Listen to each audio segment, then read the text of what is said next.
Ito ang gawin mong luto sa tahong at talagang mapaparami ang iyong kain. Inilaga ko na ang tahong at nang ito ay bumuka na, inisa-isa ko na siyang tanggalin sa kanyang shell. At tinanggal ko na rin mga mare ang kanyang buhok. Ay ewan ko lang kung buhok ba talaga ang tawag dito. Ang dami nito mga mare, 2 kawali. Hay, sa wakas, natapos din. Naglagay na nga pala ako ng seasoning. Naglagay na rin ako ng cornstarch at flour. Dahil ipiprito ko yan mga mare.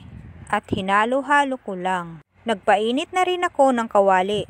Nang ito ay mainit na, inilagay ko na ito isa-isa.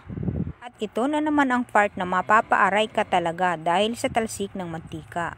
At sa wakas ay natapos din. Naggisa na nga ako ng bawang dito din sa pinagprituhan ko. Sinunod ko na rin ang sibuyas at hinalo-halo ko lang ito. Naglagay din ako ng siling green at siling pula.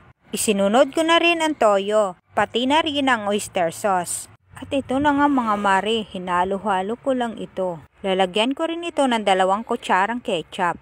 At pagkatapos, naglagay din ako ng 1 kutsarang asukal.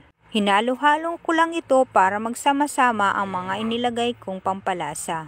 At pagkatapos ay isinunod ko na ring ilagay ang aking prinitong tahong. At hinalo-halo ko lang ito ng mabuti mga mare, para mas kumapit ang lasa nito sa tahong. Luto na mga mare! Salamat sa panonood!